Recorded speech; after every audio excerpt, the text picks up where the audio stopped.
everybody, and very welcome to yet another episode of Captains Speaking. My name is, as always, Petter Hörnfeldt, and together with me, I always have Ben Watts. Ben.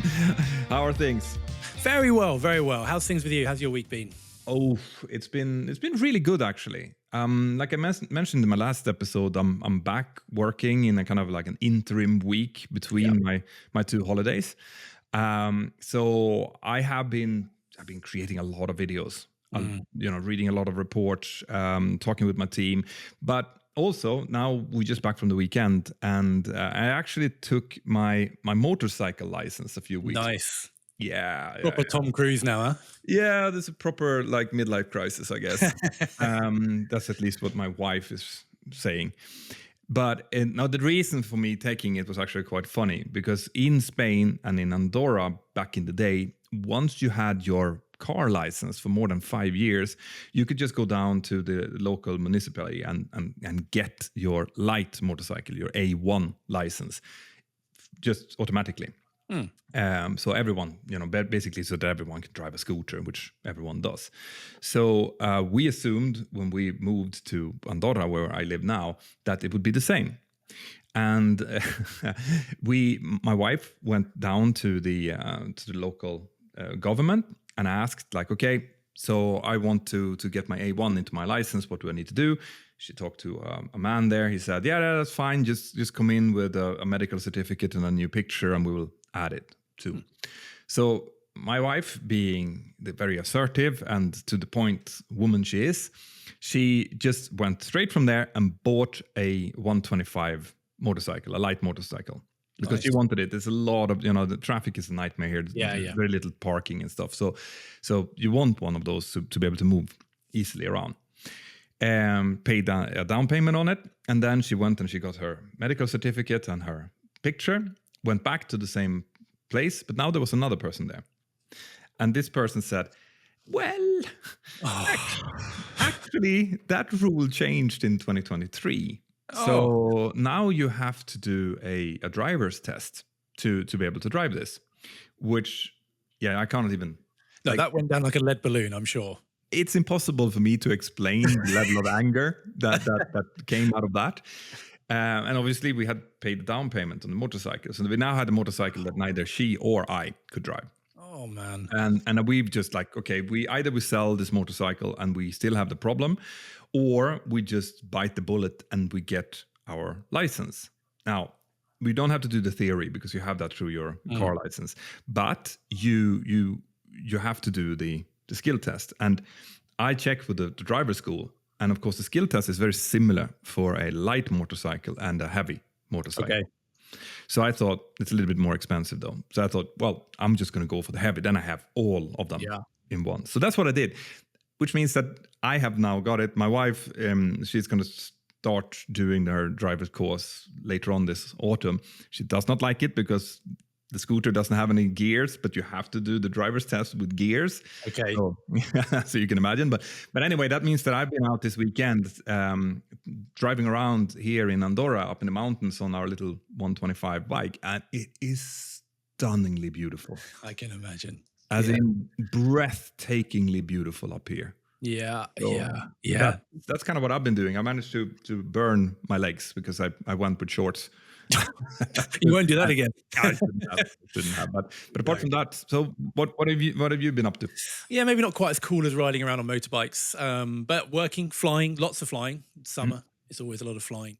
But no, still very little training. So it's been a good break for the instructors at the moment, where we're just getting out there, just doing some flying, just going around, just being a line pilot, which it's enjoyable. I'm finding that I'm really enjoying work. I'm really enjoying going to work.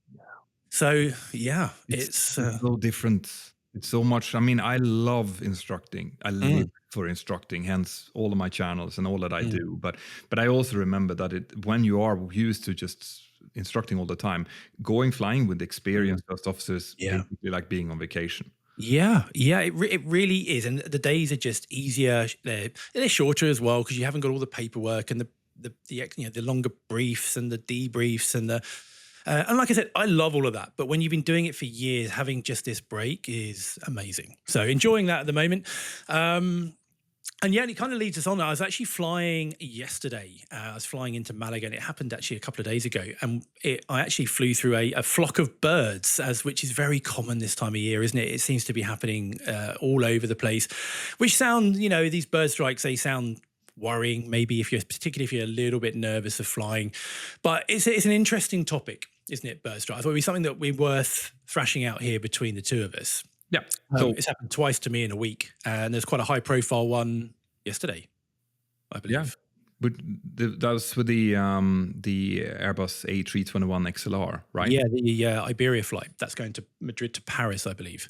Okay. Yeah. Yeah, So we do see this from time to time. You see these, like, obviously when the press only really picks it up when there's something that really stands out, like pictures of broken radomes, that's the nose of the aircraft, or bloody engines and things like that. But we should probably just, before we continue, how do we define a bird strike? yeah, good point. So a bird strike is when, we would argue, a bird flies into us. I'm sure they would argue it's when we fly into them. But basically when bird and aircraft come together.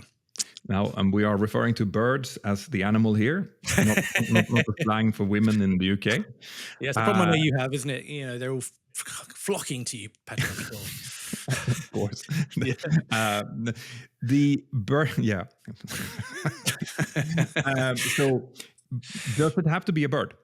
No, it doesn't actually. It could be, it's a wildlife strike. It could be anything, isn't it? And have you hit anything non-bird? I have. I have hit poor rabbits. Yeah. I have hit. What else have I hit? No, I think the rabbit. I think I had a fox on the runway once. Yeah. Okay. But basically, small wildlife tend to be the same. Yeah. I don't know if I've told you this story before, but I had a colleague of mine who hit a hedgehog. Oh yeah. Yeah, this is good. But in the air. Yeah. A flying hedgehog.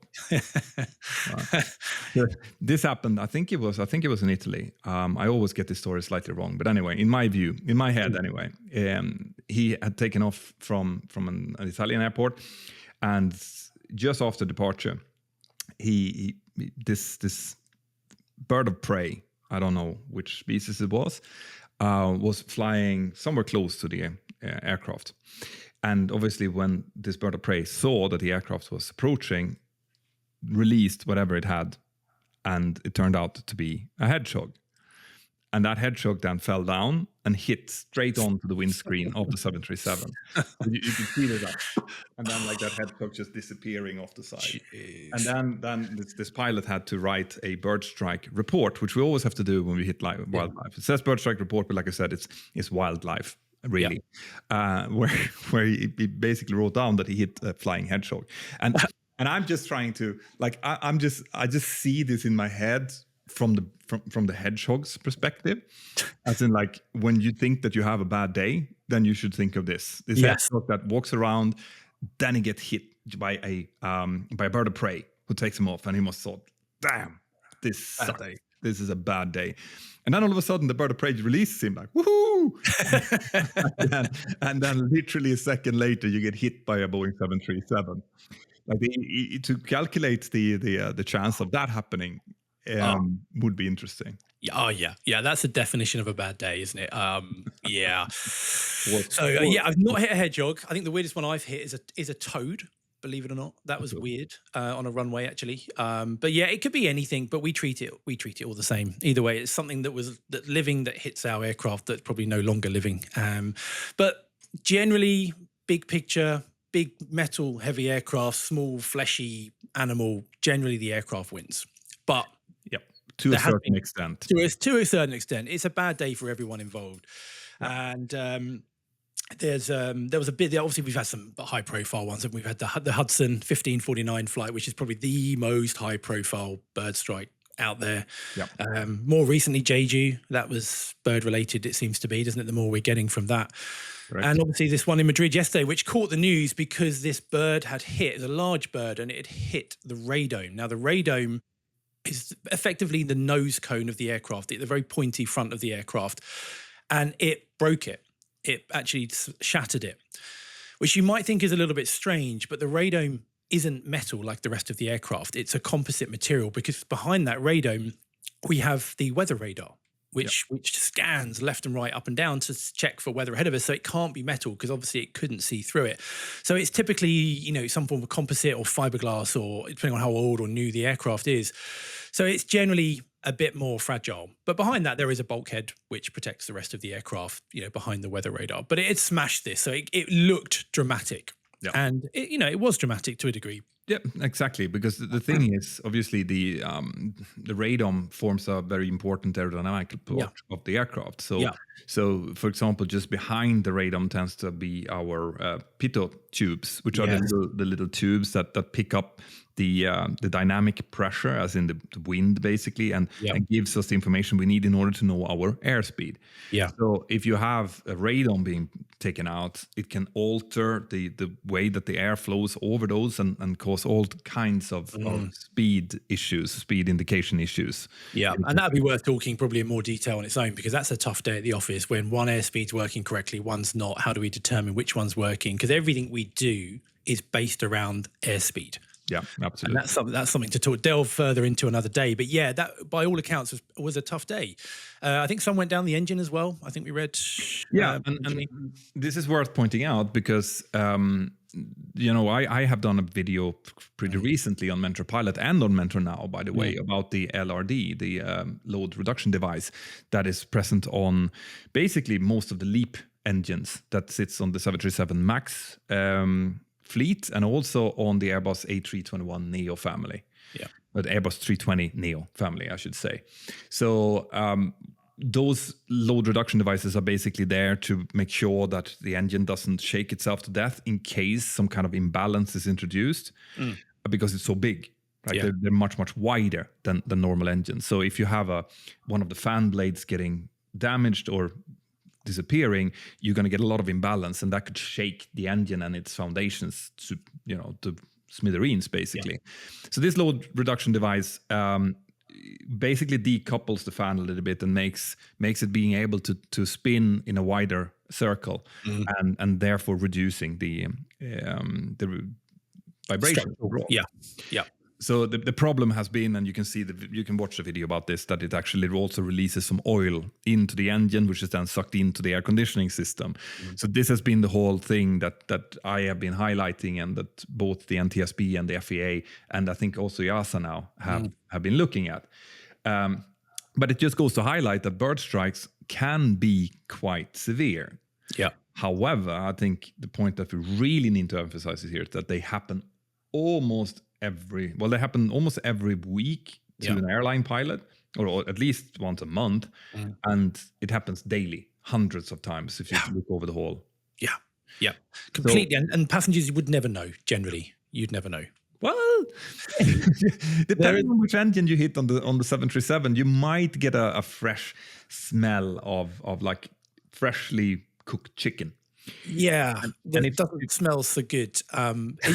If it goes down the core of the engine, now the engine system, the engine has two parts. So we've got the core of the engine, which is the jet, the actually working part of the jet, and we have what we call the bypass, which is where the air bypasses that core and produces actually a lot of thrust. It's a big fan at the front that produces a lot of that, basically like a giant propeller.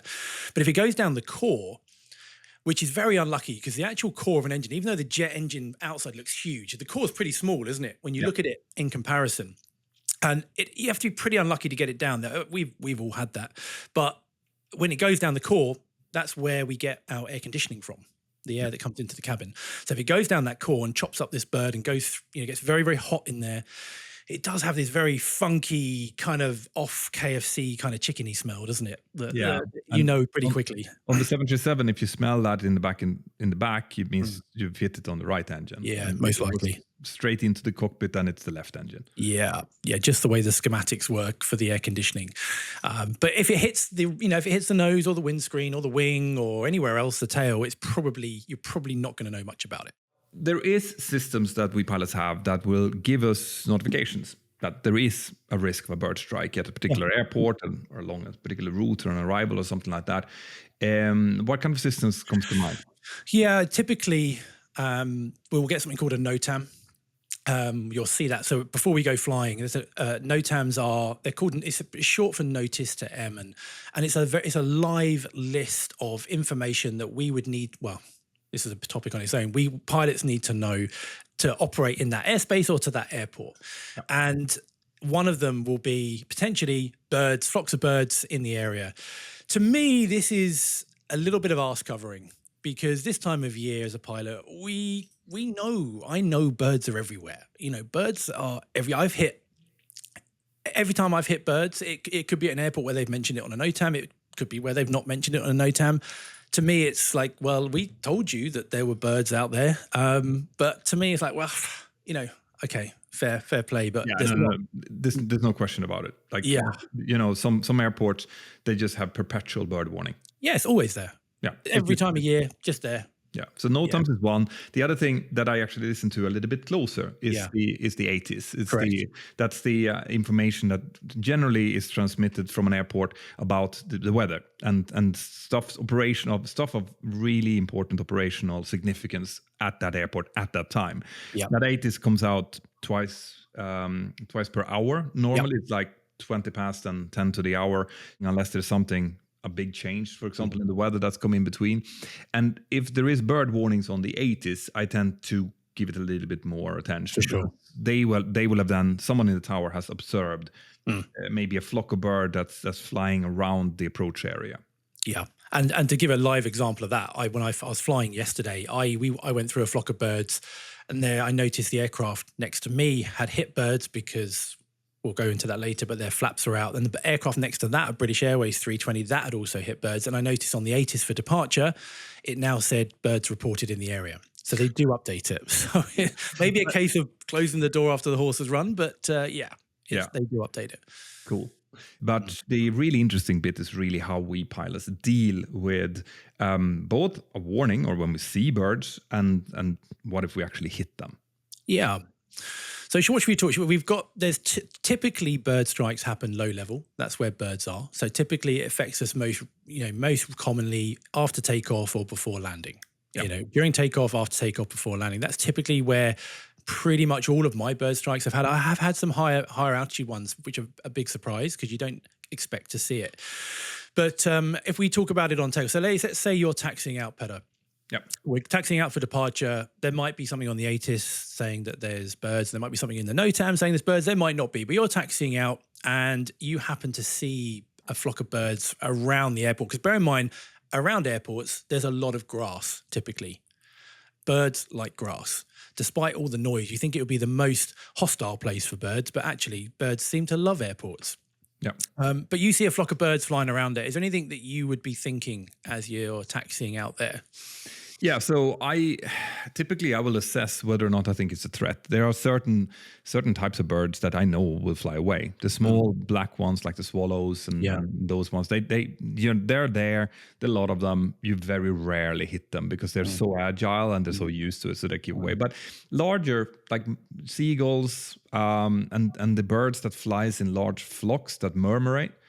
That they are the ones that if I see them close to the runway, I will definitely tell air traffic control, because airports are used to this and they have personnel whose only job it is to go out, and maybe not the only job, but one of the jobs is to go out and scare these birds with the equivalent of firecrackers. They have sometimes they use lasers. Sometimes in Girona that I used to work with, they had falcons.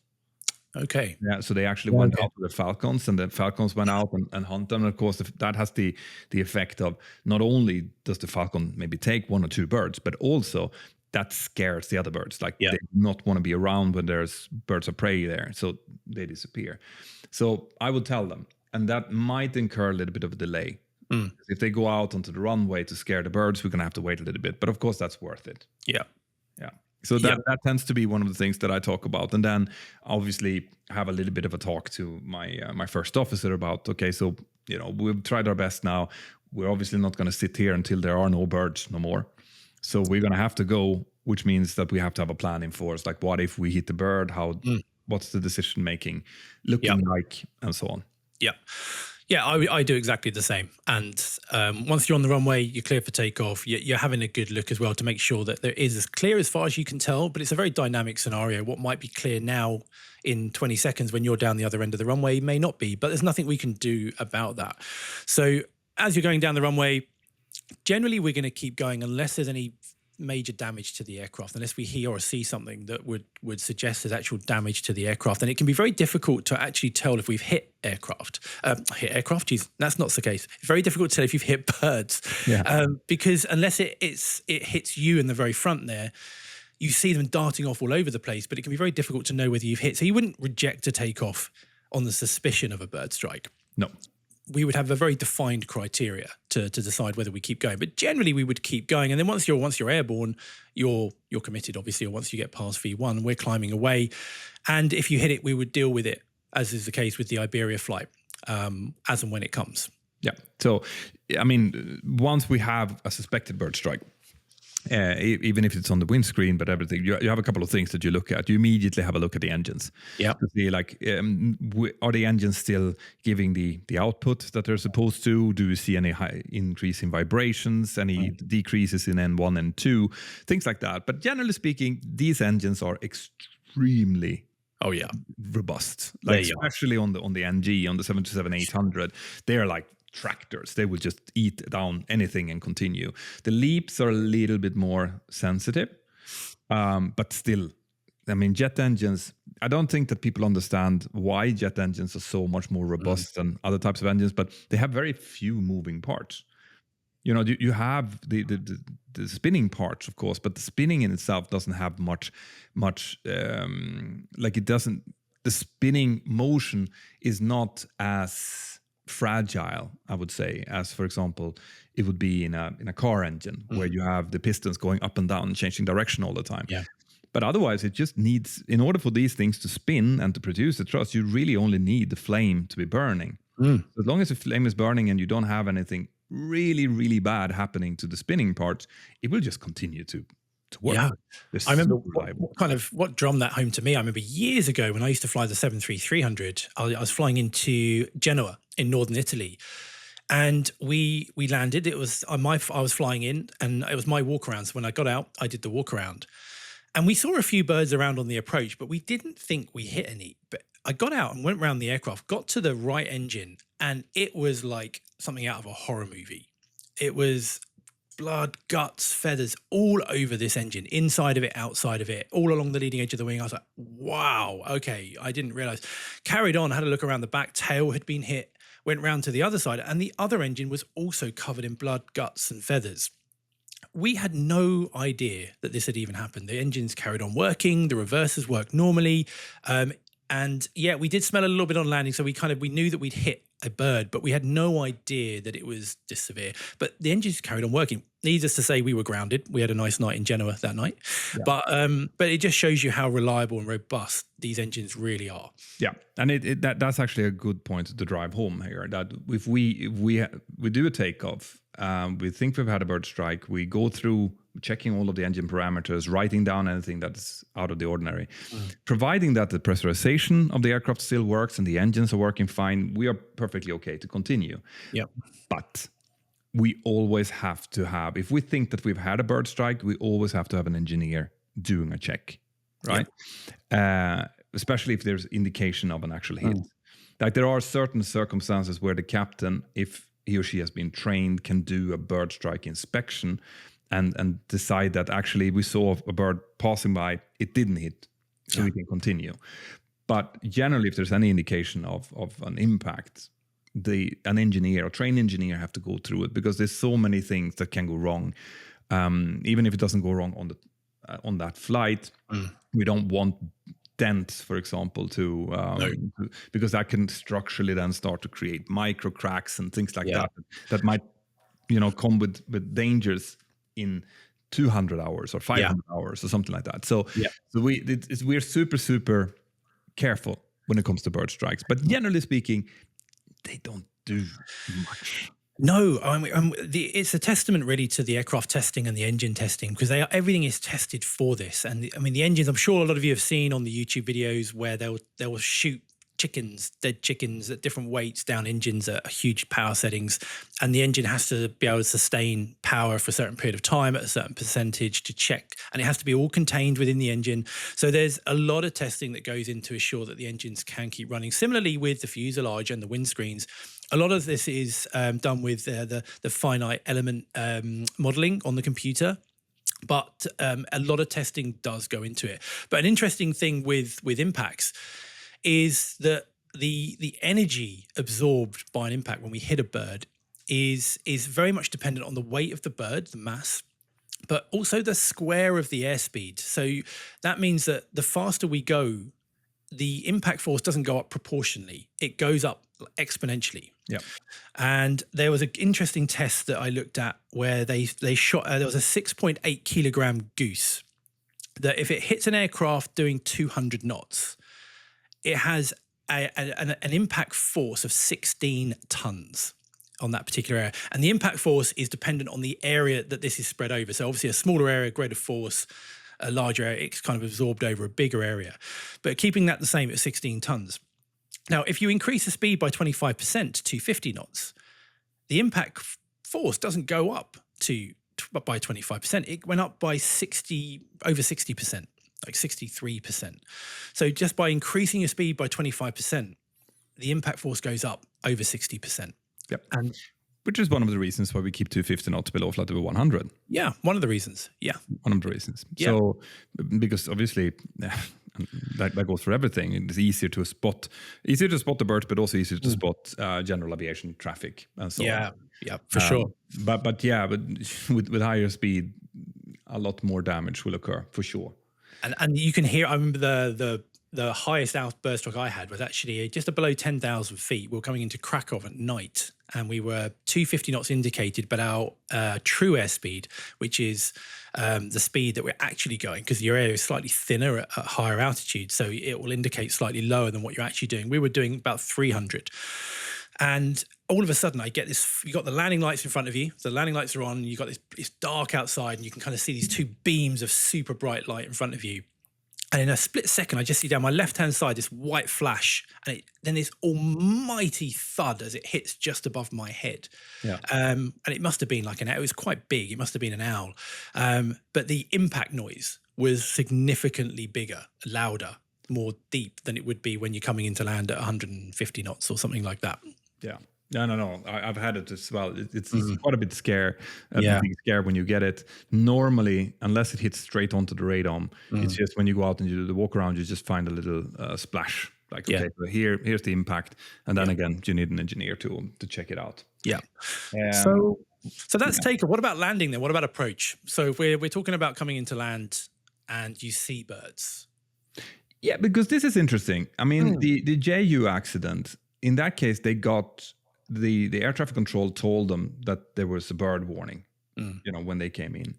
And I kind of talked about that a little bit in the video that I did, which is that, again, there's not much you can do rather than maybe slow down a little bit earlier. But I mean, you're going to go in and do the approach anyway, because you can't go into holding pattern waiting for birds that might or might not pass the center line. Oh. So unless there's something like enormous, you would, or at least I would, continue with the approach and just keep a good lookout. Correct. And what birds, from my experience of seeing birds on the approach, and this all happens in the space of a few seconds, but birds tend to react in a very, very similar way. So they're flying, minding their own business. And obviously they can hear now this blooming great jet flying at 180 knots or whatever it is, with engines running, screaming towards them and maybe behind them. And when you're looking ahead from out of your flight deck window, looking at the runway, you see this flock, and they all tend to work and react in the same way. They do this very haphazard darting and diving around. You're kind of willing them to pick a direction and stick with it, because if they do that, they're going to be gone. But they'll go one way and then they'll kind of come back and then they'll come back again. And you're like, oh man. And I mean, it's predator. Like they're avoiding a predator. They're not no one has told them about Boeing 737s or Airbuses or whatever. So I completely understand it. But here's an interesting point, which is also one of the things that I brought up in the video that I did. Like back in the old days, there was a lot of emphasis on, like, if you see something that you perceive as a threat, Yeah. a flock of birds, you go around, Yeah. like, because you want to avoid them. Yeah.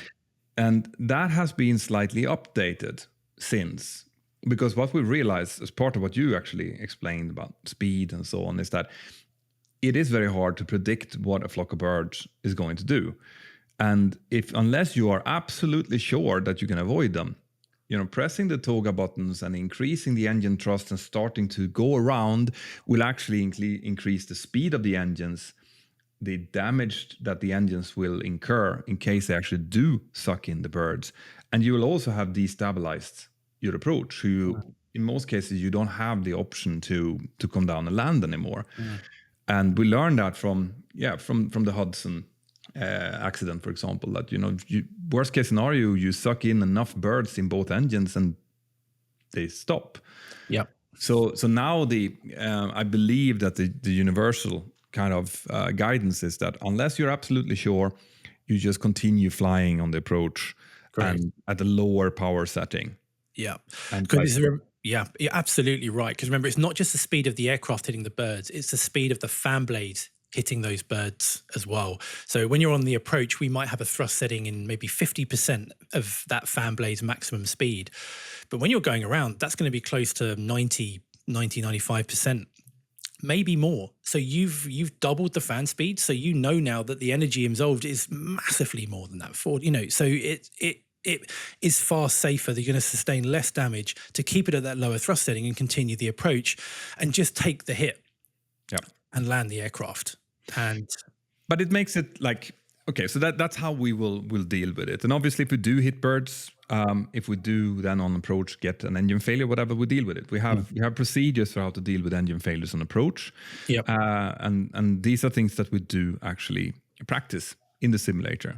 We actually, in my ex-airline, we had practice scenarios which were catastrophic as well. As in, like, we did enter dual engine failures just to kind of teach the pilots how to react in the worst possible scenario. Those were not graded, obviously. They were just to kind of give them the knowledge so they've seen it before if it were to happen. But you have to think about things like maybe you'll not reach the runway now. Maybe it's better to put it down before the runway, but without stalling the aircraft. So there are we train these things. But I mean, obviously, what I'm sure that people are watching and listening to this podcast will wonder is, like, is there no way to get around this? Can we not? Is there not a fix so that we don't hit these poor birds? I wish there was. Yeah, I mean, the most common question I get when we talk about this is like, why don't we put some kind of mesh in front of the engines? Yeah. Right. Then these birds would not enter into there, would not make this damage. And I have explained this before. Every time I get that question, I try to explain it. But jet engines, when it comes to the amount of air that needs to be sucked into a jet engine in order for it to produce the thrust that we need, I don't think people really understand how much air is actually needed and how little, even small change in aerodynamics will change that.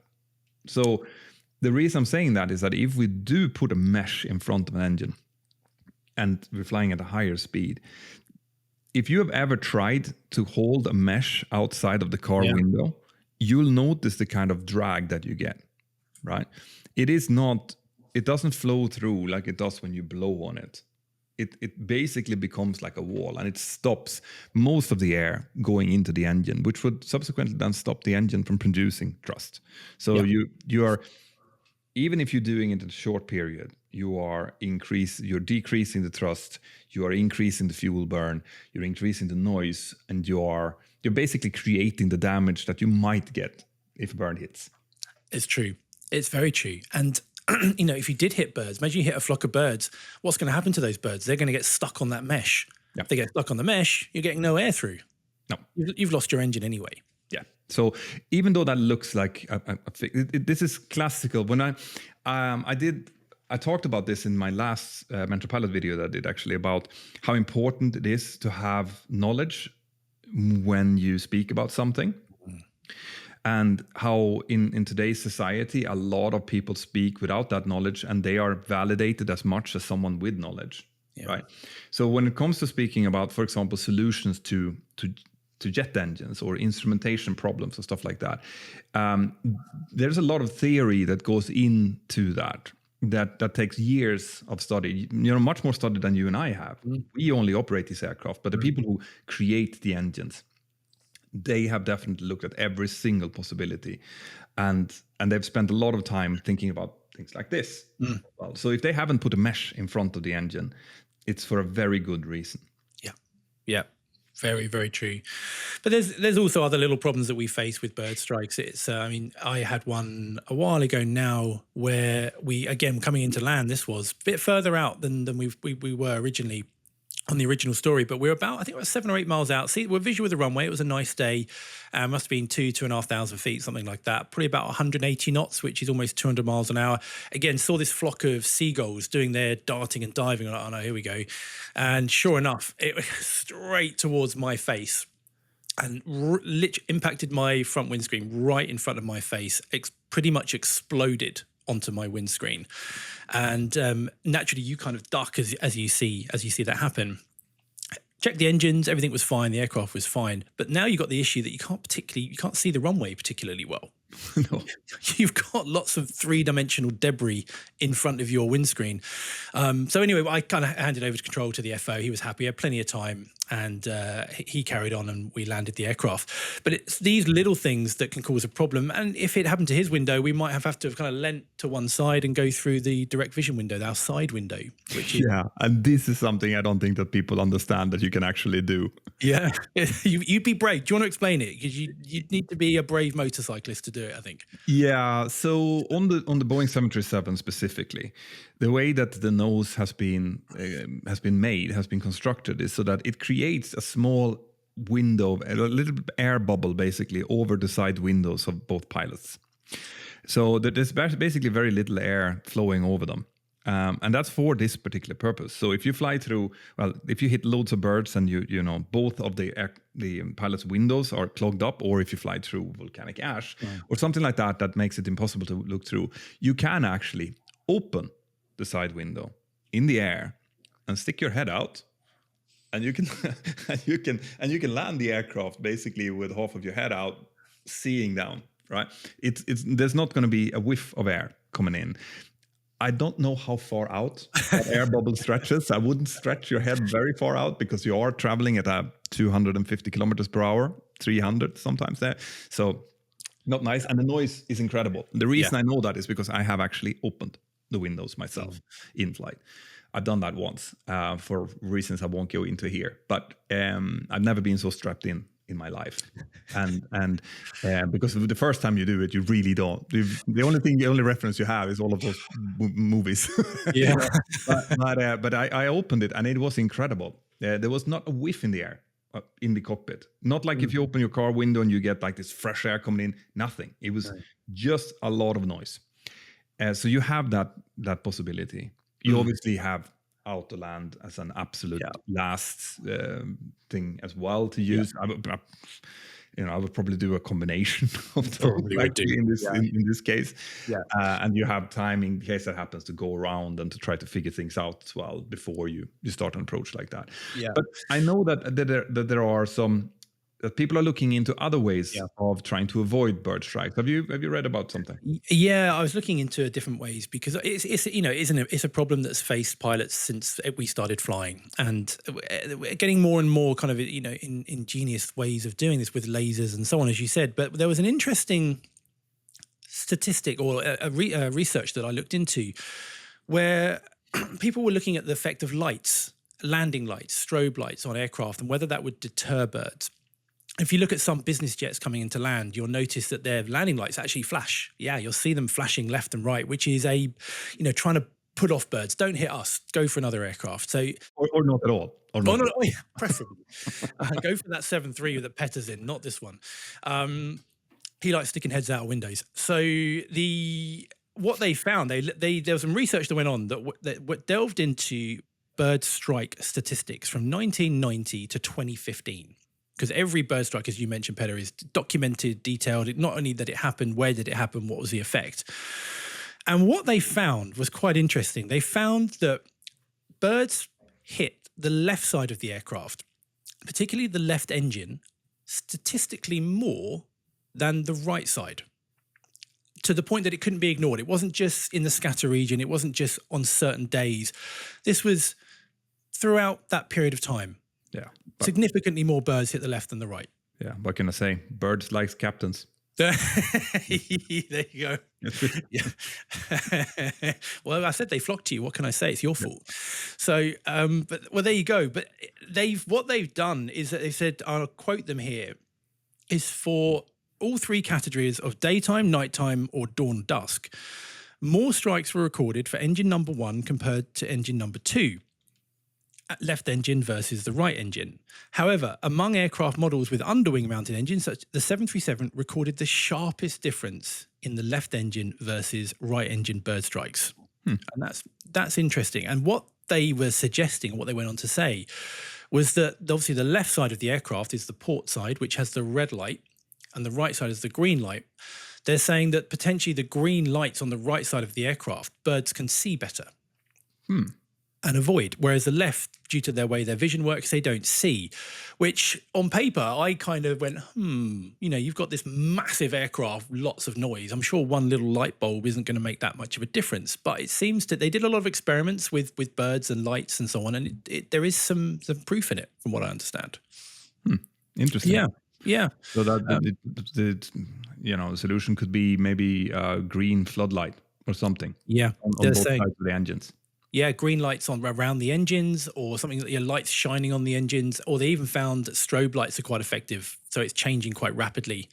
It's going to look like a disco. It will. From landing. Yeah. Or they could alternate it, put Petra on the right side one day, left side, just to even out the stats. True. I mean, I wonder if they did check what happened on line training flights when we do command training. When the commander goes over on the right hand side. It would be interesting, but sure. There you go. Now we know. But I've seen that as well, especially the alternating. And this maybe will answer some questions from people out there that have when doing flight spotting or whatever, and I've seen that some airplanes comes in with those alternating lights. That is actually a bird scaring device. It will beg the question, no doubt, if that's true, why don't all aircraft have it? And I think it's probably because the data out there is still relatively sketchy. There's not a huge amount. I think if it was, unequivocally proven to be the case, I'm sure every aircraft manufacturer would implement that. Even things like using weather radar, that's been used, hasn't it? Yep. Tilting your weather radar down on the approach, the microwaves coming out of that deter birds. But again, there's no real research to suggest it. No. We're still looking into this, and I mean, it's wildlife. We are we're intruding in their habitat, and we are definitely not part of it. What we do doesn't make sense, so it's very, very hard to try to get the wildlife to adapt to us. Basically, we talked a little bit about the report, the bird strike report. It's worth mentioning that the reason that it's mandatory to send these reports in is that the airports involved actually have to follow up on them. They have to, if we report a bird strike, which we do as well over the tower frequency, by the way, they have to go out and try to find the bird, and they will actually take it in and they will see, okay, what has this bird been eating, to try to determine whether or not there's something in the area that attracts birds into the area so that they can maybe do something about that. So this is something that is actually being done. They're trying to change it so that the area we're coming into land on has as little birds as possible. But it's only effective to a certain point, obviously. Now, question for you: Have you ever had the problem that you're taxiing down a taxiway and there's a flock of seagulls just sitting there chilling and will not move? And I've not. I've had it with rabbits, and I've had it with frogs. And frogs. I just sat there on a taxiway in France for about 10 minutes waiting for this frog to hop off the centre line. But a frog, surely a frog would be acceptable. I mean, they're like this big. It was a big frog. Maybe it was chunky. Okay, so I'm picturing a dragon frog here. Yeah. Now. Like but Kermit. Yeah. but I've had that they, these seagulls, they flock on certain airports, and they're so used to the noise that they don't really care that much anymore. So No. they just sit there and they walk around. And you don't, obviously, what you don't want is come too close when they fly up, and then because you have thrust from the engines when you're taxiing as well, they can just be sucked into the engines as you're taxiing. So what I found out actually works is that the attention I do know bell. what you mean. Right. So there's a little bell on the overhead panel that you're supposed to ring to get the attention of the dispatcher or ground crew when you're standing on stand. Like you ring that, and people will look up at the cockpit, and you'll say, well, we need a fueler, or we need an engineer to come, or whatever. That makes a little like a bell noise. Yeah. And what I've noticed is that if you started to get close to them and they're not moving anything, if you ring that thing, it actually works like a horn. Like Really? they hear Yeah. that and they go, which is funny. So Oh, that's there you that's today's little tip from the cockpit for you out there. It doesn't work for frogs. I tried it. You tried it. Yeah. The frog didn't care. Didn't care. He's sitting I, there. I would have loved to be on the ground handling station when the call came in and said, like, Ben is out there. He refuses to move his 737 because there's a frog. Yeah. Fair enough, yeah. We got away in the end. Very good, very good. Good. So, do we have anything else that we want to add on bird strikes? I think we covered birds. Yeah, we've covered birds. We know now that they flock to Petter when he sits on the left, and yeah. Yep, and that you're definitely going to take care of your frogs. Yeah. Yeah. Cool. Now, there is one thing that I would like to continue with now, if we leave birds behind for a little while, and that is that I got a message on LinkedIn the other day from one of our listeners, who is an expert when it comes to GPS and navigational systems, and I'm just gonna read it here for clarity, so we can talk a little bit about it. But it has to do with GPS spoofing and jamming that we talked about a couple of episodes ago. And he says, the GPS issue in May was not a satellite fault as mentioned in Captain Speaking. The fault was not a fault of the satellite. It was a change that the US Space Force announced. PRN-37, which was the satellite that I was talking about, started to broadcast nav data for the first time, but it was marked Do Not Use.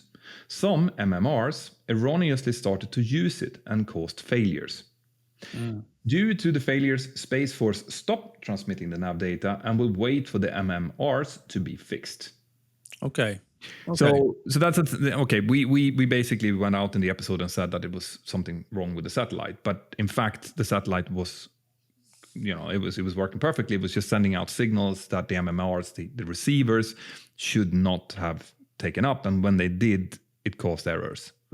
So I would say that to our defense, what we basically were told was that there was faulty signals being sent from a satellite, and this is that. It's just, whether or not it was an actually erroneous message or whether it was a message that shouldn't be read is a little bit in the fine print. But I do really appreciate getting these kind of corrections, and I love hearing from people out there that that they're listening to the podcast, which is great. But also, if we do get something wrong, we're the first ones to correct it.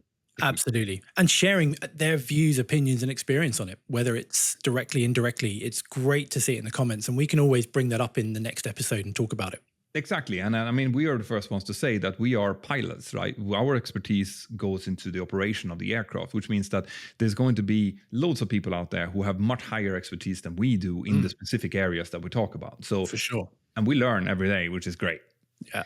Now, but since we were on that topic, we're talking a little bit about spoofing and stuff. I know you had an experience quite recently, which is interesting from a GPS spoofing and jamming point of view. Yeah, it follows on quite nicely, actually. I was flying out to Vilnius, which is in like an Eastern European kind of Baltic state. And it's in the area that's very close to the hostile zones out there at the moment. And to get from the UK to Vilnius, we go through a narrow corridor of airspace where we have Kaliningrad, which is some Russian airspace effectively in Europe to the north of us. But we have Belarus to the south, both of which are hostile, both of which are NOTAMed that we have to avoid. If we don't, then the consequences could be as severe as being intercepted by a hostile aircraft and forced to land within their territory. So we've got this now. There's a small corridor of airspace that we have to navigate through, which is fine. But on this particular day I was flying, there was a lot of thunderstorms in Eastern Europe. We recognize this, we kind of briefed it, that this may be a little bit of a challenge to get through, because if we're really unlucky, there could be a line of thunderstorms in this corridor of airspace, meaning that we cannot navigate through it. Because normally when we see a thunderstorm, we would avoid it, and we'd avoid it by at least 20 miles to give ourselves clear air. So we're not getting any of the nasty turbulence or any of the dangers associated with a thunderstorm. And if there's hostile airspace to the north and the south, we won't be able to do that. So we took extra fuel, because worst case, we're going to have to orbit, wait for this weather to move through before we can continue on or even divert. Anyway, we got there. There was a little bit of thunderstorms, but we managed to avoid it. It was mainly in the Belarus airspace, so we managed to avoid it as we went through this corridor. Landed in Vilnius, great. Turned around, took some extra fuel again because there were some thunderstorms en route. Got airborne. As soon as we got airborne, we started suffering some GPS issues. So we lost the right GPS first of all, then we lost the left GPS. We got erroneous navigation displays on our nav display. So we got some jamming. There's some spoofing in there as well. It wasn't like your traditional spoof where it puts you 50 miles somewhere else, but it just took everything away from us. So it's more of a jam. But we're now in this position where we're airborne. It's nighttime. There's hostile airspace to our right and our left, and we've got to get through the middle of it. And to add insult to injury, there was also a big buildup of thunderstorms. These thunderstorms had now developed or moved so that we were picking up a lot of weather returns ahead of us. So we kind of had to resort to the old school VOR ground navigation that you'd use back in your flight training days, where we're tuning beacons on the ground, radio beacons on the ground. And then we have equipment on board that will tell us which radial or which kind of the bearing we are on from that beacon on the ground. So what we quickly did is we looked on our charts as to which radial we needed to avoid, north or south. So for example, we need to stay south of the 232 radial, I think it was, and north of whatever one it was, 19 something. And we were, as we were progressing west and avoiding these thunderstorms, we were taking crosscuts from these VORs. So we're tuning it, looking at where we are. Think of it as like on a bicycle wheel, where you've got the hub is the VOR and you've got the spokes, which are the radials. We're looking which spoke we're on and where that is in relation to this hostile airspace, and taking headings while avoiding thunderstorms to make sure that we don't go into this. And we had both pilots now working pretty hard to make sure that we're navigating this aircraft without any onboard equipment other than VORs and avoiding thunderstorms at the same time. Yeah, because the problem here is like you initially when I heard this, it was like, what about air traffic control? Yeah, give us radar vectors to avoid, and the airspace. But of course, in a situation where there's a lot of thunderstorms around, there's going to be a lot of radio traffic with avoiding traffic everywhere. So they don't have the capacity to sit and babysit aircraft. No, and if there was no thunderstorms, we would have just told them, look, we're negative RNAV at the moment, request vectors, which would have been easy. But they couldn't give us vectors because only we could see the thunderstorm. So we needed to see where we were going. You know, we need to take sensible headings, but also making sure that those headings didn't put us anywhere near this hostile airspace.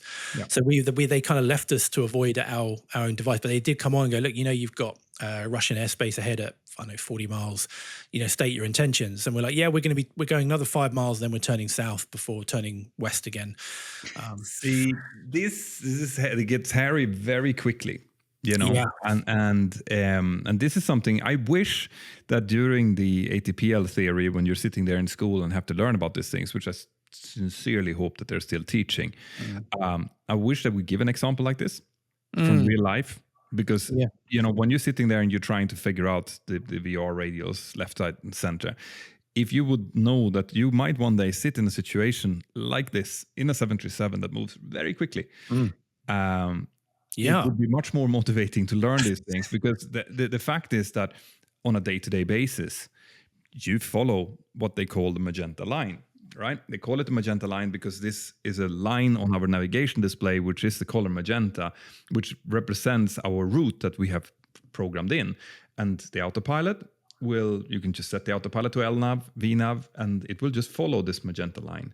And the reason they call they call it the children of the Magenta line, the younger generation of pilots, is that they would have never flown using the old school, what you're talking about, raw data navigation, which is on VOR radio beacons, NDB radio beacons. And if you go even further back, you get to the Decca and Laurent C, Laurent C, and all of those, like, that disappeared even before I started. Yeah. But so how did it work out? Well, in the end, we managed to we came within the closest we got was about 13 or 14 miles from this Russian corner of the airspace, which was plenty. But we managed to kind of nip south and then west again. But I mean, I instructed for years before I got into flying, which was it's before like these fancy diamond aircraft like the DA-42, DA-40s that have got glass cockpits, fancy TV screens with, or fancy autopilots. We were flying around in Senecas and which are the old steam-driven dials. Which, that's the 172 classic. Yeah, the old ones, exactly. And I really enjoy it. Personally, I used to get a real kick out of navigating without being able to see the ground in cloud and turn up at your destination in this little 152 or 172, fly an approach and land, knowing that you've only used these ground aids. I used to get a real kick out of that. And when I got my first job on the 737-300, we didn't have GPS. It only had onboard navigation equipment like gyros, like IRSs and so on. And they weren't particularly accurate. So we didn't have the ability to fly approaches in what we call LNAV, lateral navigation, which follows this magenta line. We could use it basically in the cruise, but not for approaches. And I remember flying approaches into Blackpool manually with like flying an NDB approach, where you're literally pushing the needle of this instrument one way or the other to try and track a certain inbound course to this beacon while setting up a rate of descent to make sure you're on the correct path. Yeah. And it was a great way to kind of cut your teeth into airline world. And but I loved it. I absolutely loved that kind of flying. Yeah. It's essential that you understand it, right? Because as we have seen today, with these problems with spoofing, jamming, and so on, you might find your way, in a situation where you need to be able to do this. Yeah.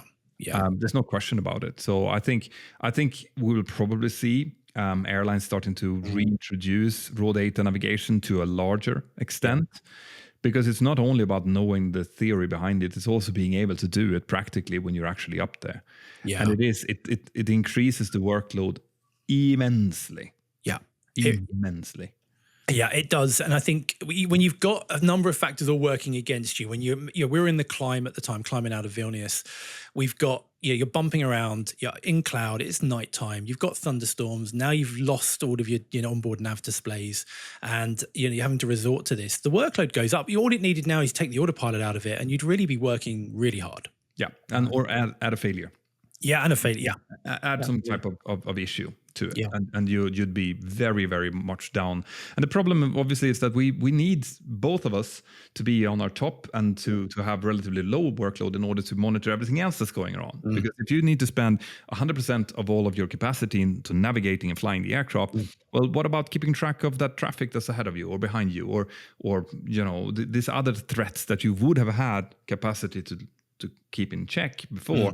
And now you don't, and the pilot monitoring is monitoring you. Yeah. And the pilot monitoring also needs to think in order to okay, so what should the next radio be? And it's important to remember as well that the 737 NG, it's not really made to navigate this way, right? No.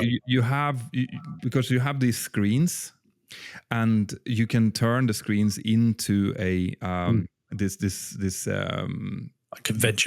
conventional kind of compass rows, right, with the needles inside of them. But when you do this type of navigation on aircraft that are designed to do it, you have these instruments pretty close to each other, so you can cross-check them. So you can fly on one radial and you can wait until another radial comes in, and then you can make a turn. But here you have to cross-check over to the other screen, which is on the other side of the cockpit. So it's not really that handy to fly on. It's not. And when you go back to the day where pilots were flying this kind of stuff all the time, they had 3 crew in the flight deck, maybe even 4. You had the captain, the first officer, and you had a flight engineer, and back in the day, even a navigator and a radio operator. But as the equipment on board aircraft has got more modern and more integrated, it took those jobs. But when those jobs that the aircraft are doing are not being done by the aircraft because the system has failed, we've got to take on those jobs manually while still flying the aircraft potentially manually and navigating manually, and the workload goes up.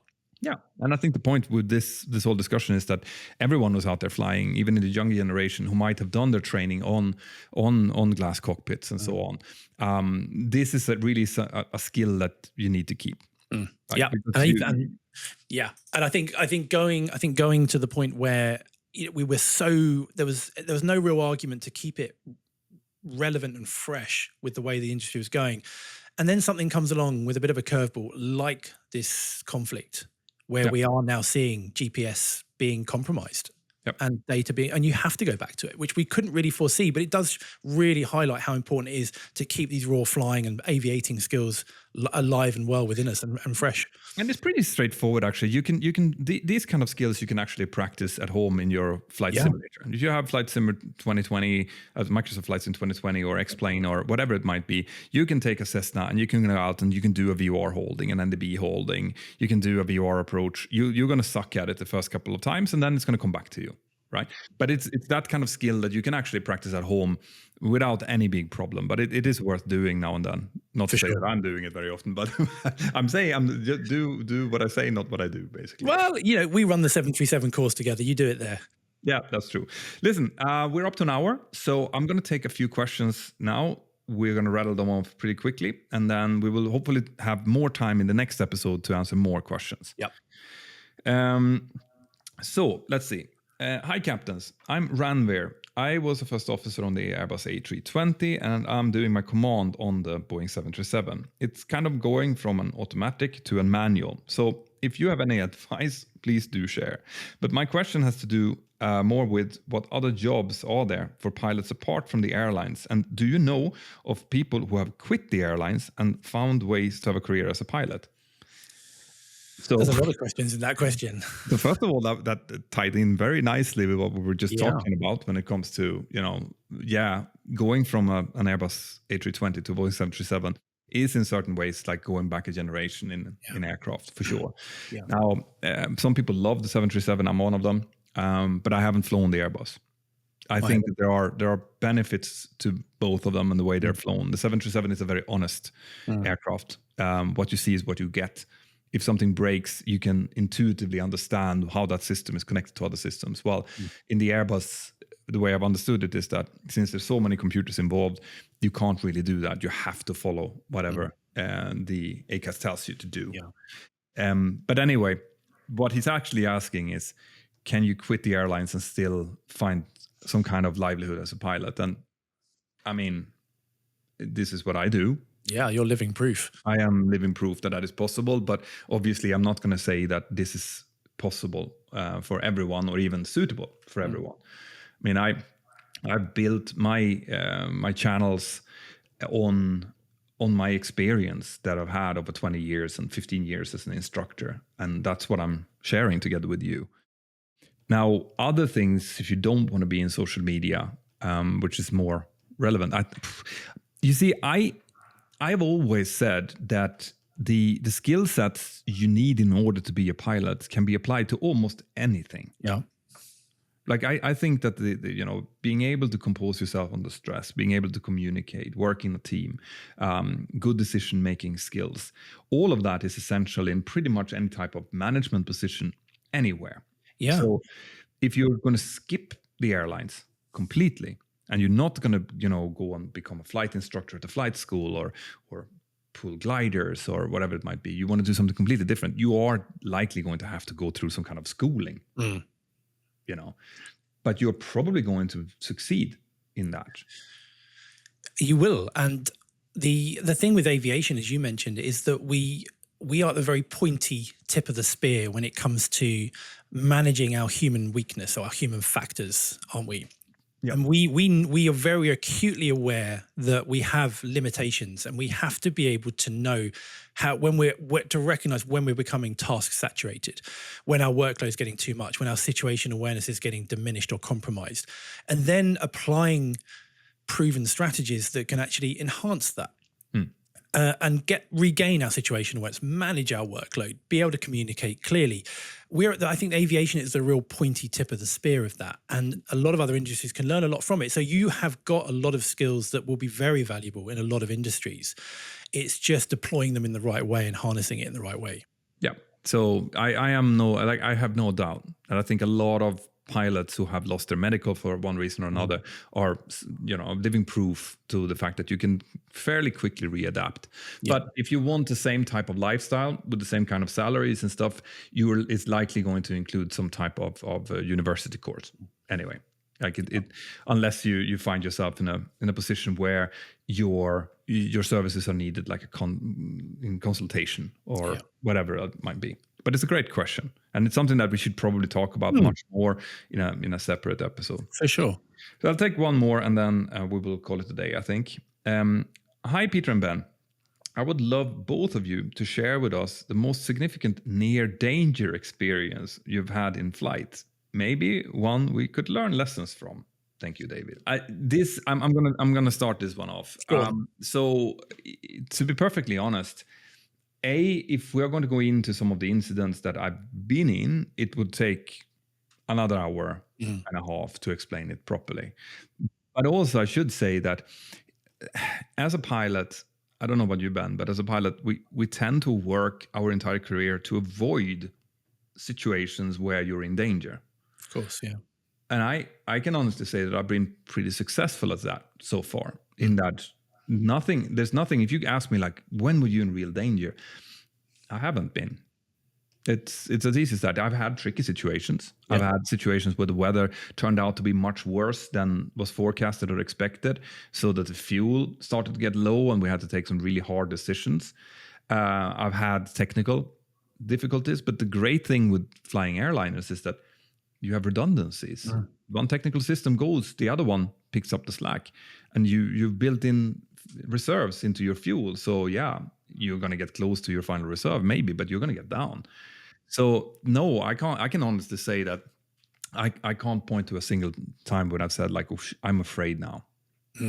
I would agree. There's the longer you're in this job, the more chances are of seeing something that's going to challenge you more and more. But we do have the redundancy and the backup in everything that we do. So yeah, it can be a tough day at the office, but I don't think I've been scared. I've never been kind of frightened in an aircraft. And people will be, I think that this is where the disconnect comes in. That people think that this is a dangerous job. They think that this is a job where you're like, how can they say that? They've been flying for 20 years. Of course, they've been scared. But the fact is that those 20 years have been spent making sure that you don't get into those kind of situations. Like, so when you get into those kind of situations, it's either because of, some kind of black swan event. Yeah. Right. So like Sully, losing both engines after takeoff. Yeah. No matter how much you prepare for that, you're still going to have to show your what you're made of when that happens. But we know about it. The whole world knows about it because it's happened that time out of all of the millions of flights that are out there. And I think that most pilots go through their entire career, especially now. If you go back a generation, the equipment was not as good. Operations was not as good, rules were not as good, so there was more bad things happening. Why you can see a lot more accidents happening further back. Yeah. But I think people that started from the 2000s and forward, the vast majority is going to go through their entire career without ever having seen an engine failure in real life, without ever having seen anything that is even close to being properly dangerous. No, I agree. But I think it'd be a good topic to thrash out a bit more detail in these down the line. Absolutely. But this is why I love having these podcasts, because as you can see, we've talked about bird strikes now for over an hour. There's no end to the amount of stuff that you can discuss when you get into these type of topics. Yeah. And on this podcast, sitting with you, Ben, it's just so easy and fun to do it. Absolutely. And I hope the people out there are feeling the same. Me too. On that bombshell, we shall finish this off. We'll see you guys in a week again. And until then, send in your questions. We are going to look through them. We're going to choose some of them. And thanks for that. Thank you. We'll see you next time. Take care. See you next time.